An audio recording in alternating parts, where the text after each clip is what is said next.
This Sales and Scenes is going to use EQ King Sean Maguire from Good Will Hunting to talk about how we can use tactical empathy and emotional labeling in our sales process to better our customer relationships. In this movie, we see Boston Southie math genius / janitor Will Hunting get caught solving MIT math problems that were set out for the students that he's doing janitorial work for. Don't you walk away from me. Hey, fuck you. After getting into a big old street fight and going to jail, Will has to get out on parole by 2 stipulations. 1 is that he has to see a therapist, and 2 is that he has to do math problem project work with snobby MIT professor Gerald Lambeau so that they can make math breakthroughs that the world has never seen. This plan by the professor makes total sense, but there's one issue. Will might be the hardest person for anyone to make an emotional connection with on the planet. What happened? Well, I'm going on national television next week. I haven't even got time to tell you, much less talk to that raving loony in there. An absolute lunatic he is. Due to some of his childhood trauma, his guard is totally up, and the only person that he trusts is his close friends. A lot of our sales prospects probably give us similar energy to what Will gives to his therapists. I don't need therapy. The only person who's able to actually make an emotional connection with Will and get him to see the areas in his life that he can make changes is our guy, Sean Maguire. My wife used to fart when she was nervous. One thing that makes Sean different than the other therapists is he is genuinely interested in Will, and he uses tactical empathy and emotional labeling to make connection. Never Split the Difference author Chris Voss talks to us about emotionally labeling being a great way for us to make emotional connections with people and gain trust. The way to emotionally label is to first recognize through someone's behavior and patterns what emotion you believe they might be having, and then using phrases like it looks like, it seems like, or it sounds like to help them self-label what they're going through in that moment. These phrases are used to identify and validate emotions without judgment to help us build trust and safety, which is critical in the sales process. Now, while Sean doesn't use those phrases exactly, we absolutely see him applying those techniques during the famous bench scene. I look at you, I don't see an intelligent, confident man. I see a cocky, scared, shitless kid. But you're a genius, Will. No one denies that. No one could possibly understand the depths of you. But you presume to know everything about me because you saw a painting of mine. You ripped my fucking life apart. You're an orphan, right? Do you think I'd know the first thing about how hard your life has been?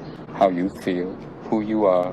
Because I read Oliver Twist. Does that encapsulate you? The implied label that Sean is using is, it seems like you're trying to protect yourself by staying in your head, and what Sean wants Will to do is to reflect on this and how it limits his personal growth. When hearing a customer sound skeptical during a part of the sales process or decision-making process, it's totally okay to say, it seems like you're having hesitations. Or inversely, if they seem excited about a process that you guys are going through, label it by saying, hey, it seems like this particular fact is making you excited. That will help them elaborate and give you context on what's going through their mind and help them connect to you emotionally and feel seen. Another great example of Sean using emotional labeling is in a session where he's discussing with Will whether or not he should go on a second date with a girl that he's just met. This girl's like, beautiful. She's smart. She's fun. She's different from most of the girls I've been with. So call her up, Romeo. Why? So I can realize she's not that smart, that she's fucking boring? This girl's like fucking perfect right now. I don't want to ruin that. Maybe you're perfect right now. Maybe you don't want to ruin that.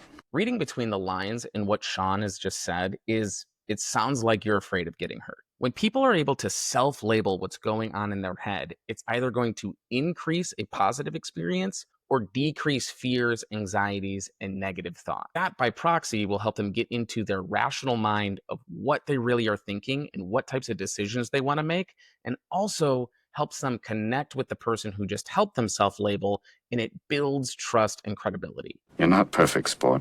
And let me save you the suspense. This girl you met, she isn't perfect either. But the question is whether or not you're perfect for each other. That's the whole deal. That's what intimacy is all about.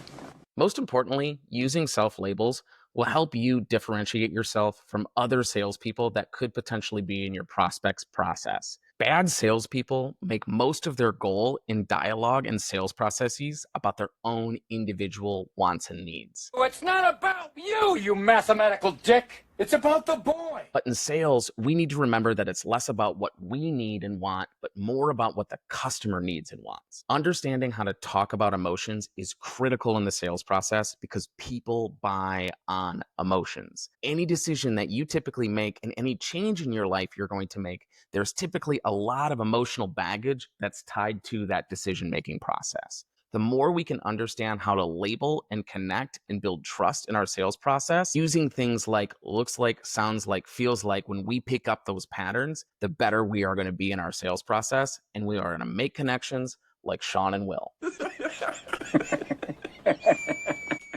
Hope you guys enjoyed the scene. Hope this helped, and happy selling.